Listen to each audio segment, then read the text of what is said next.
Faktor-faktor yang terlibat di dalam proses depresiasi. Yang pertama itu ada yang disebut dengan depreciable base atau dasar penyusutan. Ini merupakan jumlah biaya aset yang akan dialokasikan selama umur manfaatnya. Cara menghitungnya adalah dengan mengurangkan harga perolehan aset dengan nilai residunya. Nilai residu sendiri adalah estimasi nilai yang masih bisa diperoleh saat aset sudah tidak digunakan lagi. Dalam praktiknya, banyak perusahaan sering menganggap nilai residu itu nol, meskipun sebenarnya beberapa aset tetap punya nilai sisa yang cukup besar. Yang kedua, kita punya service life atau umur manfaat. Penting untuk dipahami bahwa umur manfaat ini tidak selalu sama dengan umur fisik aset. Aset bisa saja secara fisik masih bisa digunakan, tapi secara ekonomi sudah tidak relevan lagi. Umur manfaat ini dipengaruhi oleh dua faktor utama, yaitu faktor fisik seperti keausan atau kerusakan, dan faktor ekonomi seperti ketidaksesuaian kebutuhan, digantikan teknologi baru, atau menjadi usang. Ketiga adalah metode alokasi biaya atau metode depresiasi. Metode yang dipilih harus sistematis dan rasional, artinya harus menerima bagaimana manfaat ekonomi dari aset tersebut dikonsumsi oleh perusahaannya. Intinya tujuan depresiasi itu bukan untuk menilai ulang aset, tapi untuk mengalokasikan biaya aset ke periode-periode yang mendapatkan manfaat dari penggunaan aset tersebut. Beberapa metode depresiasi yang umum digunakan. Yang pertama itu adalah activity method atau metode aktivitas. Metode ini menghitung depresiasi berdasarkan tingkat penggunaan aset, bukan berdasarkan waktu.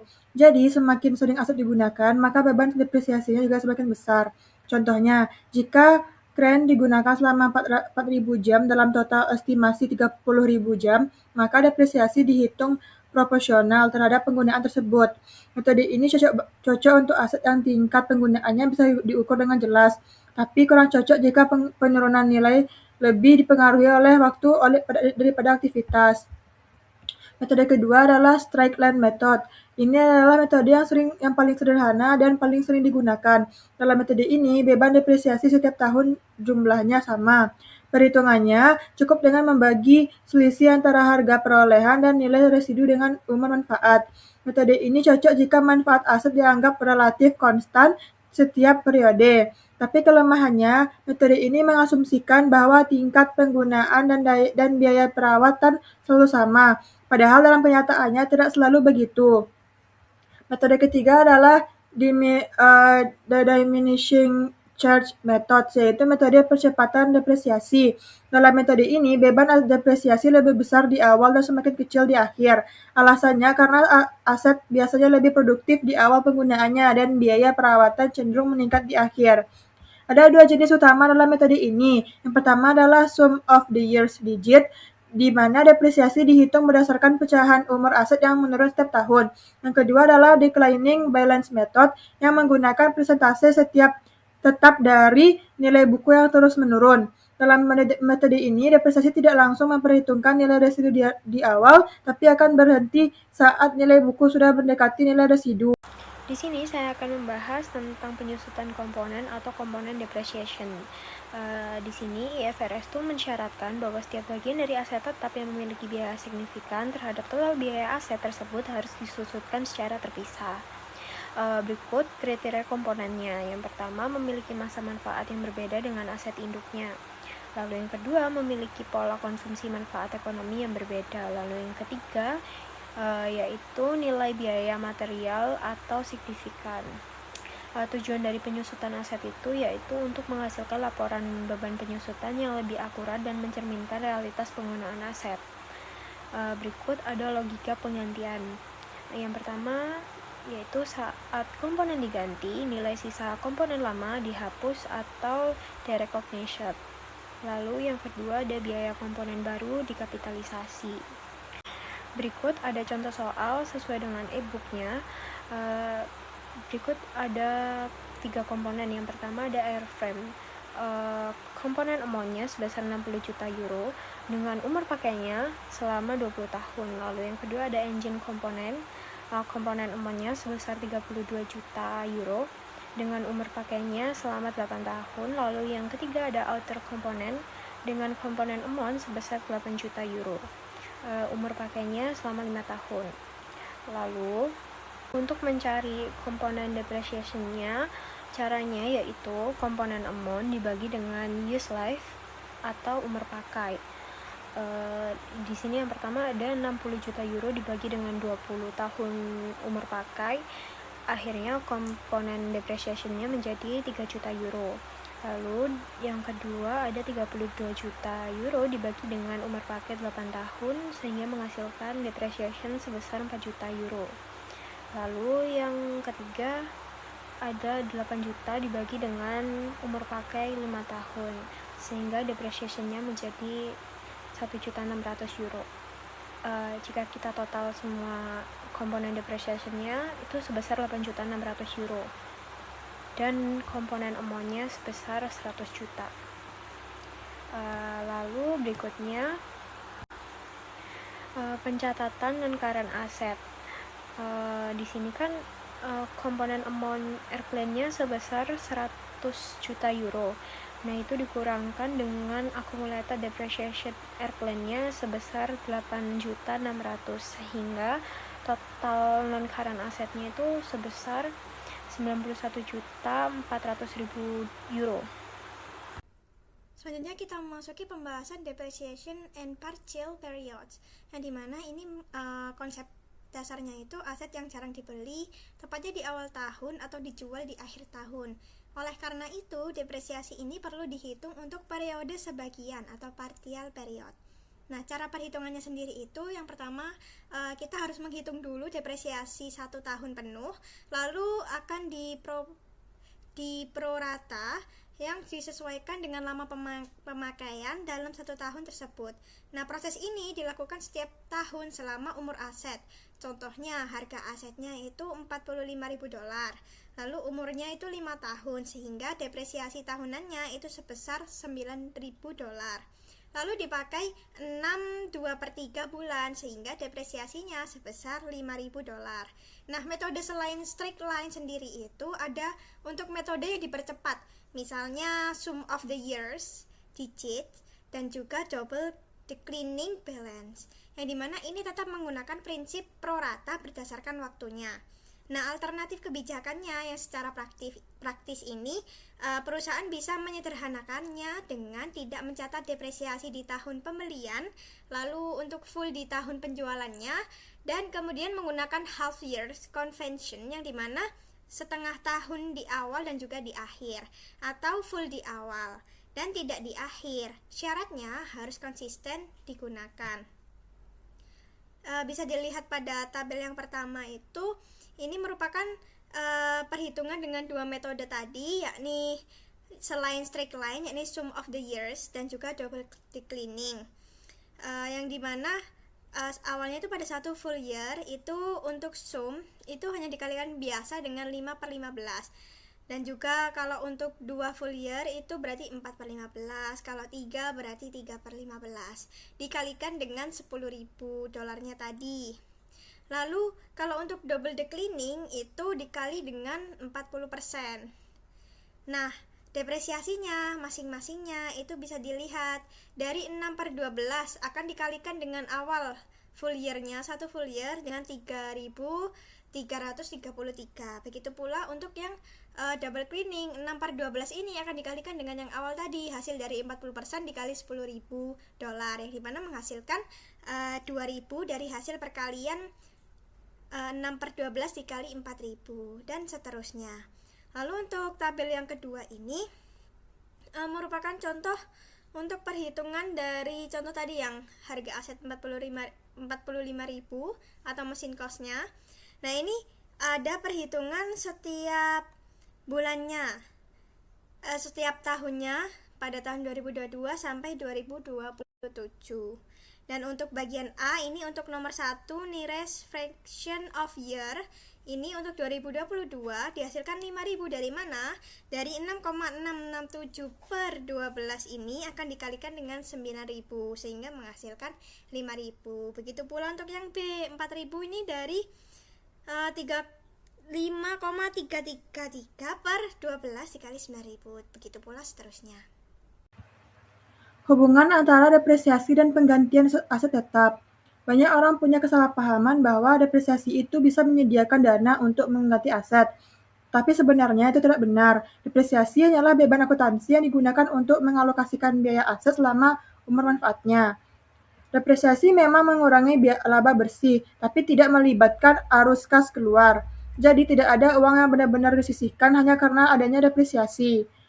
Untuk memperjelasnya, dari ilustrasi, misalnya sebuah perusahaan memiliki aset sebesar $500.000 dengan umur manfaat 5 tahun. Setiap tahun, perusahaan mencatat depresiasi sebesar $100.000.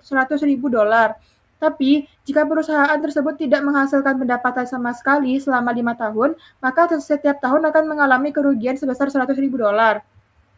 Pada akhir periode, nilai aset menjadi nol karena sudah habis disusutkan, dan ekuitas juga menjadi nol karena harus terus mengalami kerugian. Dari contoh ini, kita bisa lihat bahwa depresiasi sama sekali tidak menghasilkan dana untuk mengganti aset. Jadi, dana untuk mengganti aset hanya bisa diperoleh dari pendapatan yang dihasilkan oleh pengguna aset tersebut. Kalau tidak ada pendapatan, maka tidak ada arus kas masuk, dan perusahaan tidak punya dana untuk melakukan penggantian aset. Baik, di sini saya akan menjelaskan bagian revisi tarif penyusutan. Mengapa perlu direvisi? Karena penyusutan bukan merupakan angka pasti, melainkan sebuah estimasi yang wajib ditinjau ulang setiap tahun oleh perusahaan. Nah, perubahan ini dapat dipicu oleh dua faktor. Yang pertama itu memperpendek umur, yaitu terjadi akibat kerusakan fisik yang tidak terduga oleh keusangan teknologi. Lalu yang kedua, memperpanjang umur, yaitu terjadi karena prosedur pemeliharaan yang lebih baik atau adanya revisi pada prosedur operasi. Aturan pemakaiannya itu metode prospektif, yaitu revisi ini ditangani secara prospektif, yang berarti perubahan hanya diterapkan pada periode perjalanan dan masa depan. Perusahaan dilarang mengubah laporan keuangan masa lalu atau menyesuaikan saldo awal karena perubahan estimasi adalah bagian yang wajar dan melekat dalam proses akuntansi. Rumusnya yaitu beban baru sama dengan nilai buku sisa dikurangi nilai sisa baru dibagi sama sisa masa manfaat baru. Pada bagian ini dijelaskan bahwa perubahan yang cepat dalam suatu industri, contohnya seperti elektronik dan komputer, itu dapat menyebabkan perusahaan perlu melakukan write-off atau write-down terhadap aset jangka panjangnya. Nah, penurunan nilai ini itu disebut sebagai impairment. Nah, suatu aset yang berwujud jangka panjang dapat dianggap mengalami impairment ketika perusahaan tidak dapat memulihkan nilai tercatatnya, baik melalui penggunaan maupun melalui penjualan aset tersebut. Nah, untuk menentukan apakah suatu aset itu dapat mengalami impairment atau tidak, perusahaan itu dapat melakukan peninjauan setiap tahun terhadap adanya indikator penurunan nilai. Nah, indikator ini dapat menunjukkan adanya penurunan kemampuan aset dalam menghasilkan arus kas, baik dalam penggunaan maupun penjualan.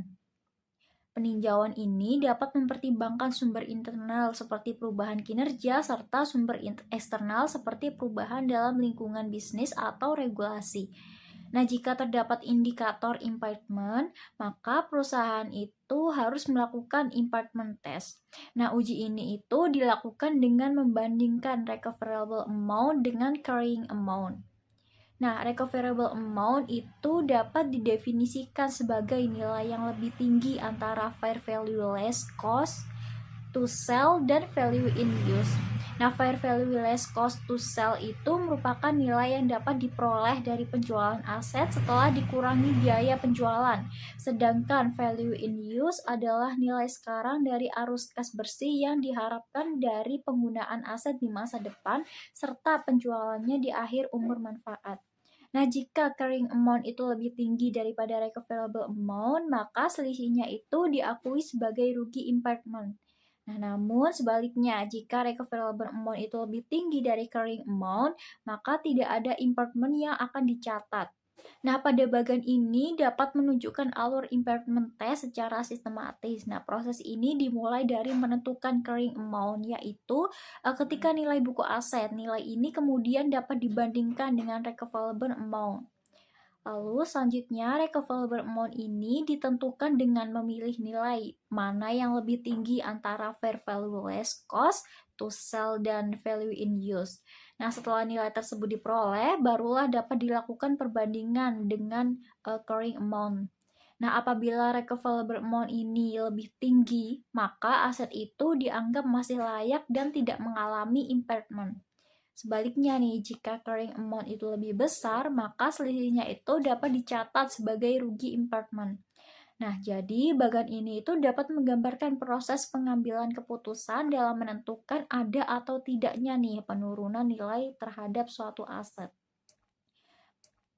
Pada contoh yang pertama, meskipun fair value less cost to sell itu lebih rendah, tetapi value in use lebih tinggi, yaitu 205.000 euro dibandingkan dengan carrying amount sebesar 200.000 euro. Nah, maka tidak terjadi impairment. Lalu pada contoh yang kedua, baik fair value less cost to sell maupun value in use itu nilainya lebih rendah daripada carrying amount. Nah, nilai tertinggi di antara keduanya adalah 180.000 euro, sehingga digunakan sebagai recoverable amount. Nah, karena lebih rendah dari 200.000 euro, maka terjadi rugi impairment sebesar 20.000 euro. Berikutnya ada impairment illustration atau ilustrasi gangguan, di mana aset mengalami penurunan nilai jika nilai tercatat aset lebih besar dari jumlah terpulihkannya. Perusahaan itu wajib melakukan uji penurunan nilai saat muncul indikasi kerusakan aset atau perubahan kondisi pasar yang signifikan. Berikut ada proses pengukuran atau the impairment test. Untuk menentukan jumlah yang dapat dipulihkan, kita itu dapat mengambil nilai yang paling tinggi di antara dua opsi berikut. Yang pertama itu ada nilai wajar neto dan yang kedua ada nilai pakai. Berikutnya ada pembalikan penurunan nilai atau reversal. Hal ini dilakukan jika indikasi penurunan nilai sudah tidak ada atau kondisi ekonominya sudah membaik. Nilai aset itu boleh dinaikkan kembali, tetapi tidak boleh melebihi nilai tercatat aset karena seolah-olah tidak ada kerugian yang terjadi. Berikut ada ilustrasi perhitungannya. Ada data aset. Yang pertama ada nilai tercatat sebesar $200.000, lalu yang kedua ada nilai wajar neto sebesar $160.000, lalu yang ketiga ada nilai wajar neto sebesar $175.000. Di sini kita bisa lihat antara nilai wajar neto dan berikut ada ilustrasi perhitungan. Yang pertama ada nilai tercatat sebesar $200.000, lalu yang kedua ada nilai wajar neto sebesar $160.000, dan yang terakhir ada nilai pakai sebesar $175.000. Nah, di sini kita akan mencari recoverable amount antara nilai wajar neto dan nilai pakai. Yang lebih besar kan nilai pakai sebesar $175. Jadi yang kita pakai yang nilai pakainya. Lalu kita akan menghitung kerugiannya. Jadi kerugian itu nilai tercatat dikurangi dengan nilai recoverable amount. Kan di sini nilai recoverable amount-nya itu sebesar 175.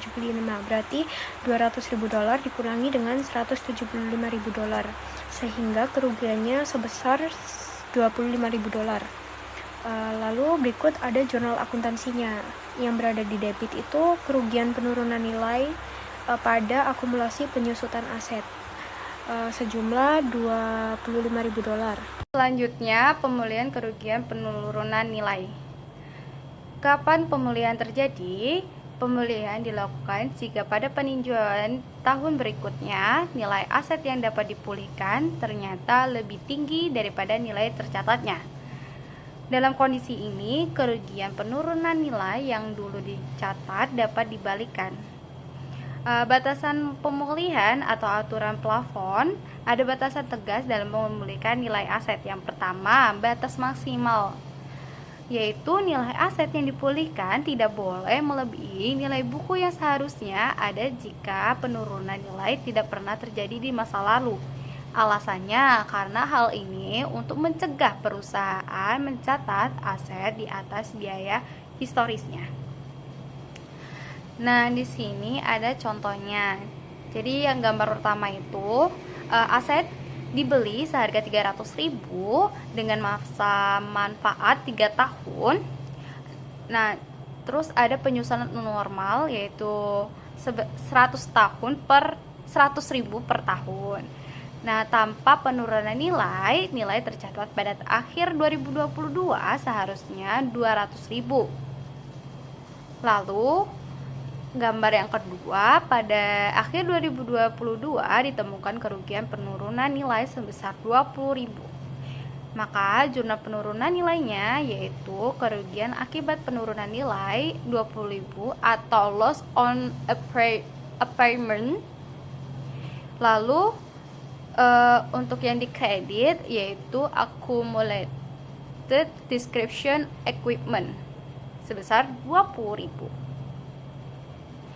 Akibatnya, nilai tercatat turun dari 200.000 menjadi 180.000. Karena nilai tercatat sisa 180.000 dengan sisa umur 2 tahun, maka beban penyusutan tahun 2023 90.000. Karena 180.000 dibagi sama 2 tahun.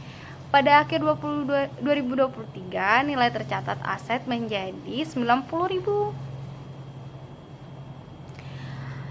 Lalu lanjut pada akhir 2023 nilai yang dapat dipulihkan naik menjadi 96.000 karena 96.000 lebih tinggi dari nilai tercatat dan boleh melakukan pemulihan sebesar 6.000. Maka jumlah pemulihannya yaitu accumulated depreciation equipment berada di debit sebesar 6.000. Lalu account recovery of impairment loss itu 6.000 di bagian kredit. Selanjutnya, di sini saya akan menjelaskan unit penghasilan kas. Unit penghasilan kas atau cash generating unit adalah kelompok aset terkecil yang dapat diidentifikasi dan mampu menghasilkan arus kas masuk secara mandiri, terpisah dari aset atau kelompok aset lainnya. Dalam akuntansi, penilaian penurunan nilai idealnya dilakukan per aset tunggal. Namun, CGU digunakan ketika yang pertama, aset tunggal tidak dapat menghasilkan arus kas sendiri. Lalu yang kedua, aset tersebut hanya bisa menghasilkan arus kas jika dikombinasikan dengan aset lain. Lalu yang ketiga, diidentifikasi arus kas untuk masing-masing aset terlalu rumit atau tidak akurat karena adanya saling ketergantungan. Selanjutnya kita memasuki pembahasan impairment of asset to be disposed of, yang dimana konsep dasarnya itu berlaku untuk aset yang tidak lagi digunakan dan akan dijual. Nah, ini dicatat sebesar lower of cost or net realizable value atau NRV-nya. Dengan rumus NRV-nya sendiri itu fair value dikurang biaya penjualan. Nah, perlakuan akuntansinya itu aset tidak disusutkan atau no depreciation atau amortization. Alasannya ini karena tidak lagi digunakan dalam operasi dan akan direalisasi melalui penjualan bukan pemakaian, mirip dengan perlakuan dari persediaan. Nah, penilaian uangnya sendiri itu dilakukan setiap periode, yang dimana nilai aset bisa turun, write down, atau naik, write up, yang dimana nilainya tidak boleh melebihi nilai yang tercatat sebelum impairmentnya.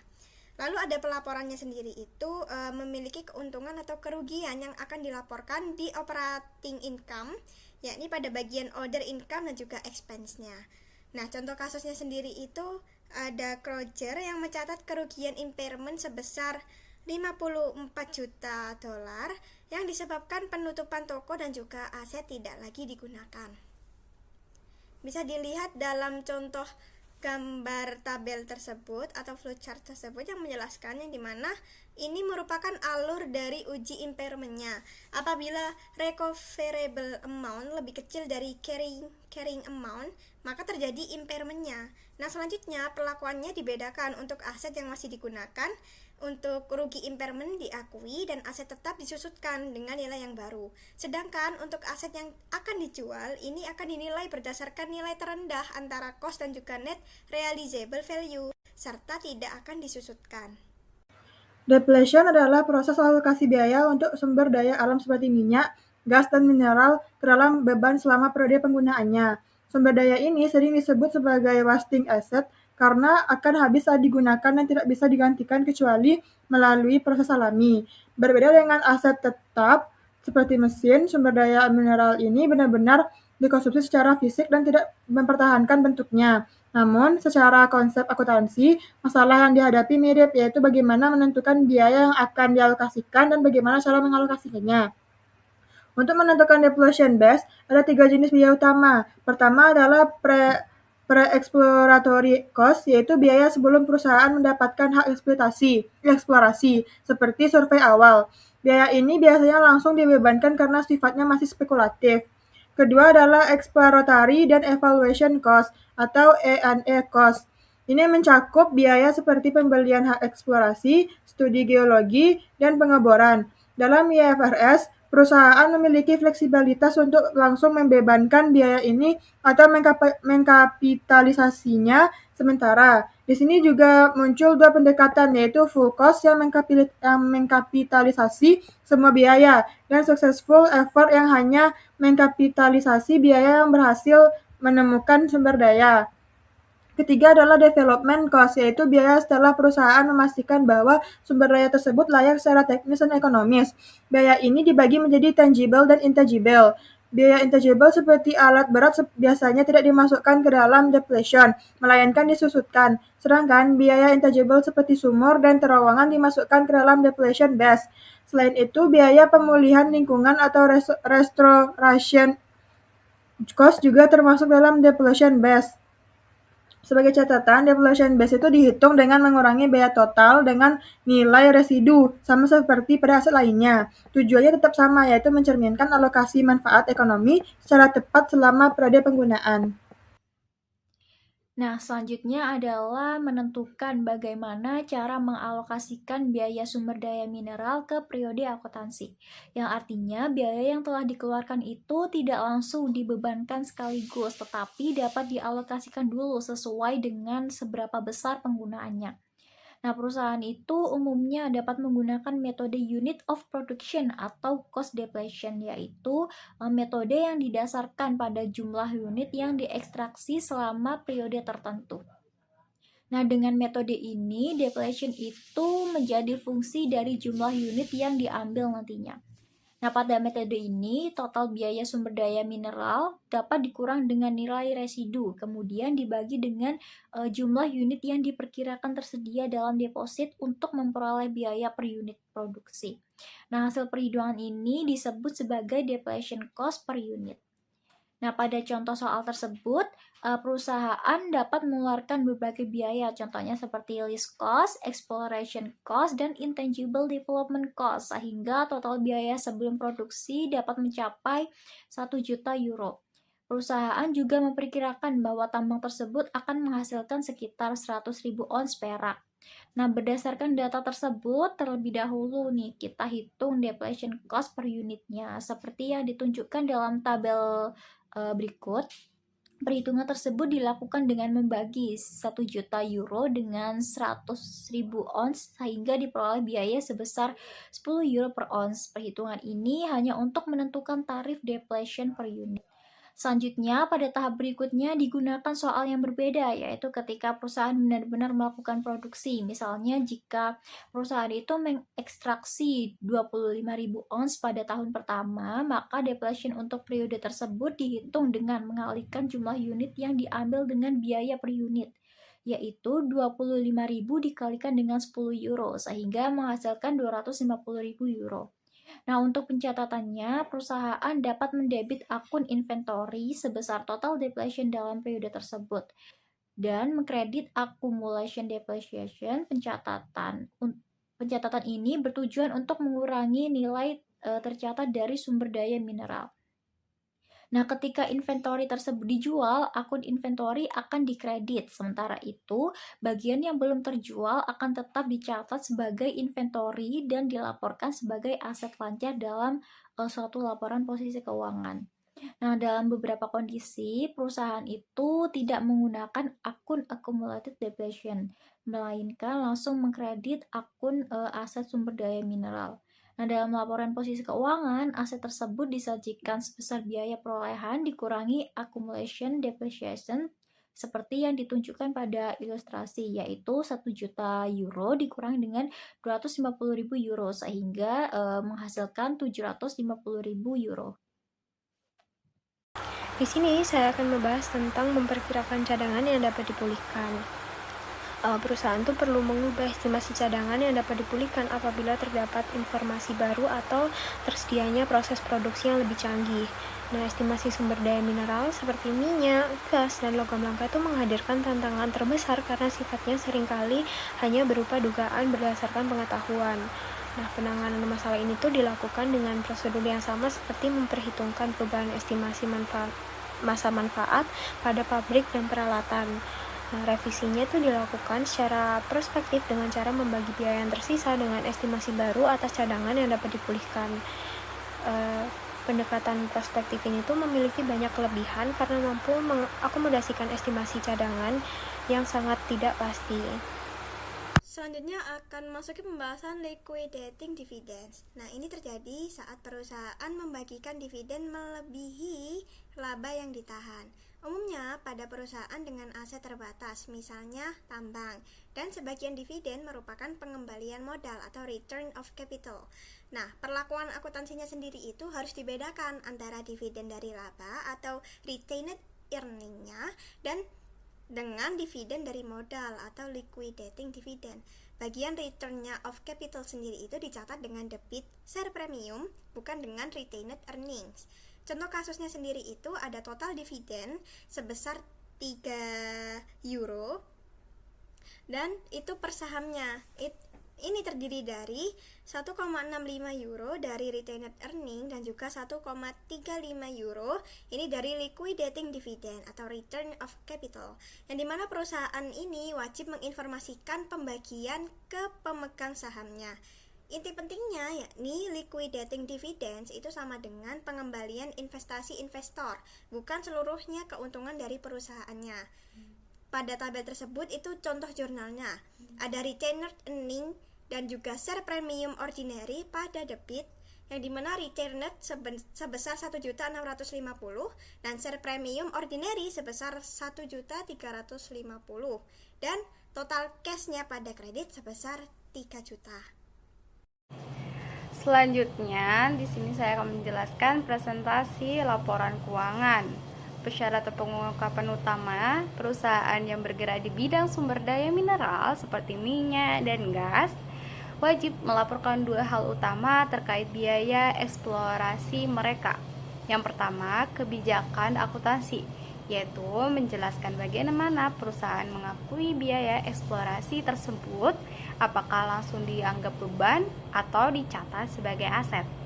Lalu yang kedua, rincian angka, yaitu menyajikan jumlah aset, kewajiban, pendapatan, beban, serta arus kas operasional yang timbul khusus dari kegiatan eksplorasi dan evaluasi tersebut.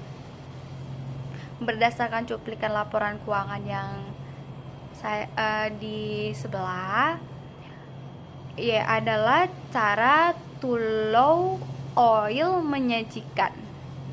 Yang pertama ada laporan laba rugi atau income statement, yaitu melaporkan exploration cost written off atau biaya eksplorasi yang dihapus atau dibiayakan sebesar 295,2 juta. Lalu yang kedua ada laporan posisi keuangan atau balance sheet, yaitu mencatat aset tidak berwujud, hasil eksplorasi dan evaluasi senilai 1 juta 898,6. Yang terakhir ada laporan arus kas atau statement of cash flow, yaitu menunjukkan arus kas keluar untuk pembelian aset eksplorasi sebesar 202,1 juta. Di sini saya akan menjelaskan tentang pengakuan revaluasi atau recognizing revaluation. Nah, di sini perusahaan memilih untuk nilai aset tetapnya berdasarkan nilai wajar pada tanggal revaluasi, bukan berdasarkan biaya perolehan historisnya. Berikut ada poin-poin penting dari recognizing revaluation. Yang pertama, ada perusahaan memiliki pilihan untuk melaporkan aset berwujud jangka panjang pada biaya perolehan atau nilai wajar setelah akuisisi. Lalu yang kedua, ada peningkatan nilai aset ke nilai wajar diakui sebagai keuntungan yang belum terrealisasi dan sering disebut sebagai surplus revaluasi. Lalu yang ketiga, ada pelaporan keuangan. Nah, itu dibagi menjadi dua. Yang pertama adalah laporan laba rugi komprehensif untuk kenaikan nilai dilaporkan sebagai pendapatan komprehensif lainnya. Lalu yang kedua adalah laporan posisi keuangan yang berada pada ekuitas. Lalu yang keempat ada penurunan nilai dilaporkan sebagai beban atau kerugian. Namun jika sebelumnya ada surplus, penurunan tersebut akan mengurangi saldo surplus di ekuitas terlebih dahulu. Lalu yang terakhir, yang kelima, akun akumulasi dalam pendapatan komprehensif terkait revaluasi tidak diperbolehkan memiliki saldo negatif dalam keadaan apapun. Lalu ada revaluation issue. Ini merupakan revaluasi yang tidak harus untuk semua aset, bisa per kelas aset. Contoh kelas asetnya ada tanah, bangunan, peralatan. Jika memilih satu kelas, maka semua aset dalam kelas tersebut harus direvaluasi. Aturan pentingnya tidak boleh pilih-pilih aset dalam satu kelas atau no cherry picking, yang dimana tujuannya untuk menghindari laporan keuangan yang menyesatkan dan juga mencegah manipulasi nilai aset. Frekuensi revaluasinya sendiri itu harus menjaga nilai aset tetap up to date, dan jika harga cepat berubah maka revaluasi tiap tahun, jika stabil maka boleh lebih jarang lagi. Untuk penentuan nilainya sendiri itu ada fair value yang biasanya ditentukan melalui penilaian atau appraisal. Inti pentingnya yakni revaluasi itu sama dengan per kelas aset, bukan per itemnya, dan harus konsisten dan juga mencerminkan nilai wajar dari fair value-nya. Pada Earning Objective 6, materi ini membahas tentang bagaimana cara melaporkan dan menganalisis properti, pabrik, peralatan, dan sumber daya mineral. Nah, perusahaan itu harus mengungkapkan dasar penilaian yang biasanya itu menggunakan harga perolehan untuk properti, pabrik, peralatan, dan sumber daya mineral. Nah, selain itu, perusahaan itu juga harus mengungkapkan jaminan, hak klaim, dan komitmen lain yang berkaitan dengan aset tersebut. Nah, kewajiban yang dapat dijamin oleh properti, pabrik, peralatan, dan sumber daya mineral itu tidak boleh langsung di-offset terhadap asetnya. Kewajiban tersebut harus dilaporkan pada bagian liabilitas. Perusahaan juga harus memisahkan properti, pabrik, dan peralatan yang tidak digunakan sebagai aset produksi dari aset yang digunakan dalam operasi, contohnya seperti fasilitas yang menganggur atau tanah yang dimiliki sebagai bentuk investasi. Nah, ketika melakukan penyusutan aset, perusahaan itu dapat mengkredit akun penilaian yang disebut akumulasi penyusutan. Akun ini dapat membantu pengguna laporan keuangan melihat biaya perolehan awal, aset, dan jumlah penyusutan yang telah dibebankan pada tahun-tahun yang sebelumnya. Nah, pada depresi sumber daya mineral, beberapa perusahaan itu menggunakan akun akumulasi depresi. Nah, namun banyak perusahaan itu langsung mengkredit akun sumber daya mineral itu karena sumber daya mineralnya dikonsumsi secara fisik, sehingga pengurangannya langsung pada biaya yang dianggap tepat.